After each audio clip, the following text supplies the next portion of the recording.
Hi, my name is Dustin Browder. I'm the design director on StarCraft 2.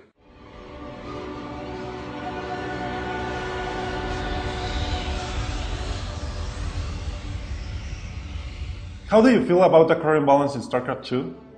Balance is going pretty well for a beta. There's still lots of fixes that we want to do, and we're still finding problems fairly regularly, which means we're going to be trying to address those problems as quickly as they come up. But right now we're seeing pretty good numbers across the board. We're seeing slightly different numbers in different regions, but most of our race, actually all of our race matchups right now are within 10% win-loss ratios with one another.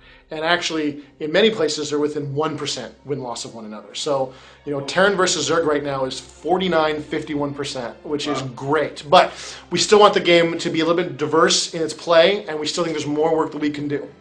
Do you think the current balance is pushing back the release date of StarCraft 2? At this point, I don't think the balance is really the biggest factor for us. The biggest factor for us is bugs. The biggest factor is trying to make sure that the campaign is a fun play experience, trying to make sure that our BattleNet service is stable, though really that's been going very well up until this point as well. So it's just sort of making sure that everything's kind of working together and everything's kind of in good shape at this point before we launch. What are the balancing challenges while developing the gameplay of StarCraft 2? So some of the biggest challenges we've faced in balancing StarCraft 2 would be a lot of the rush tactics. We've been really working on those in the last 8 to 10 weeks with the community during the beta to make sure that these rushes are possible, because rush is very important to StarCraft, but they're not unblockable. And so those are one of the things we've been tackling recently.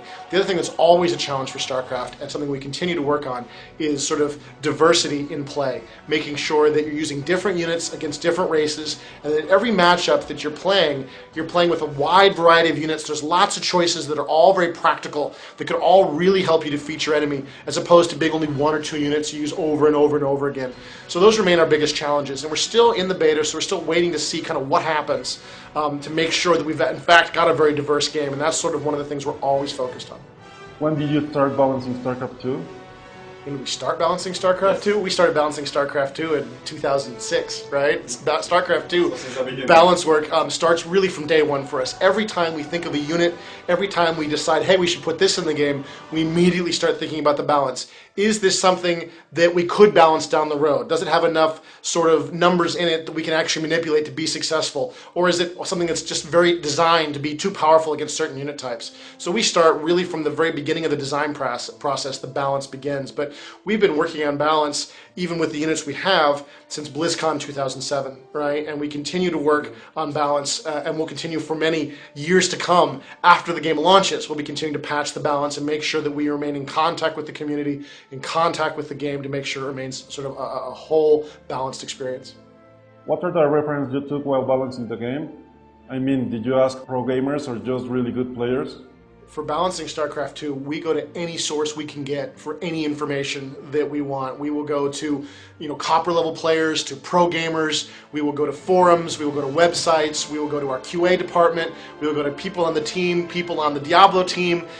We have thousands and thousands of players all over the world communicating with us however they can, whether by email or by web, or whatever they'll talk to us at BlizzCon. Whatever we can get, we'll take. And then what we do is we take that information, we cross-reference it with our experience. Is what you're saying to me as a player match my experience, or match the experience of another developer on the team? Does it make sense when we look at the numbers that we're seeing on BattleNet? If you come to me and say that Zerg are winning 95% of their games, I know that's not true, right? I can look and see. So I cross-reference that with the numbers, and then we'll make decisions based on the information and what we know about the game. A lot of people are saying that StarCraft 2 is like StarCraft 1, but with better graphics. Sure. What do you think these players should look after in StarCraft 2? Well, I think a lot of players who are looking at this game and saying this is just the same game that it was many, many years ago are not really giving us credit for how awesome our single-player experience is and how different it is from the original game. We've got a non-linear gameplay experience you can play through with all kinds of choices about types of technologies you want to bring to the battlefield, research, mercenaries. We've also got a brand new challenge mode which will sort of push your skills as a commander, so we've got a lot more content. In terms of the multiplayer experience, the original StarCraft was so carefully balanced. If you change one thing about that game, you change the whole game. And we've changed a lot more than one thing in this game, and it's a very different kind of gameplay experience. Now, it does harken to the legacy.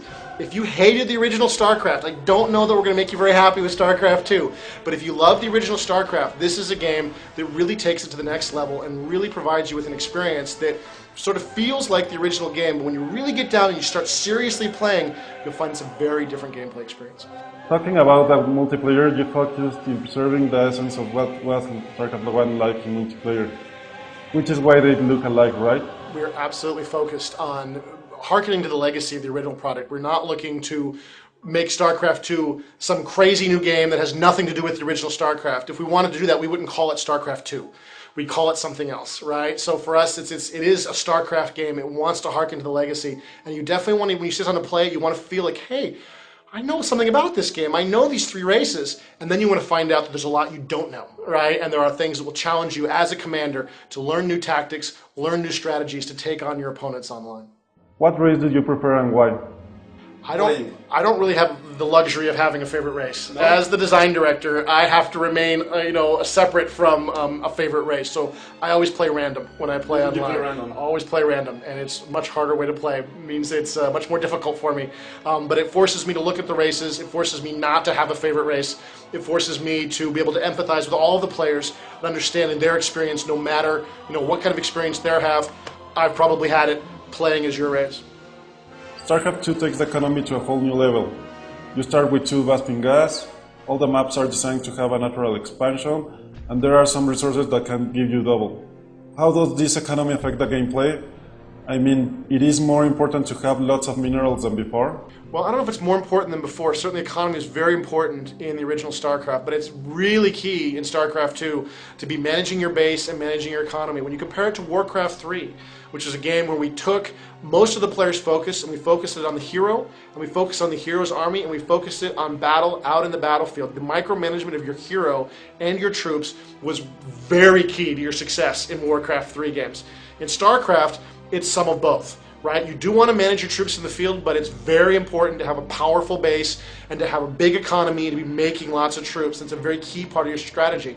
So what we really wanted to do with StarCraft 2 compared to Warcraft 3 was to make sure that we brought back some of that tension between the two. So if you're a player who prefers to be in your base, you can do that and be very successful. And if you're a player who's very good at managing your troops on the battlefield, you can focus on that and be successful. But it's difficult to do both. And it forces players to make some choices, and it forces them to really stretch themselves as strategic commanders. Do you think that as a consequence, the game has become faster than the original StarCraft? I don't know if it's faster or not than the original StarCraft. It's certainly very fast, that's for sure. Feel that it's faster? You could definitely get that feeling out of it. There's certainly a lot you can do on the battlefield that you couldn't really do in the original StarCraft. There's a little micromanagement changes that we've made. You've got things like Stalker, Blink, Roach, Burrow, and Unburrow that really give you a lot of choices on the battlefield. It means you need to get out there and do something with those troops to get the most out of them. You can use your Marauders to kite enemy zealots. All kinds of strategies really do add a lot of challenge to your day. And of course, you've got to go back to your base, manage your larvae, manage your mules, do lots of other management. So it's definitely a very challenging play experience. But that's sort of our goal, right? Like our goal at Blizzard across all of our products is easy to learn, difficult to master.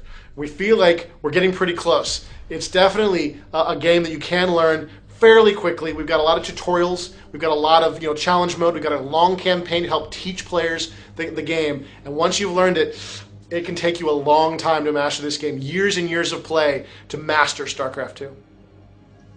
Well, thank you, Dustin. Sure. My pleasure, man.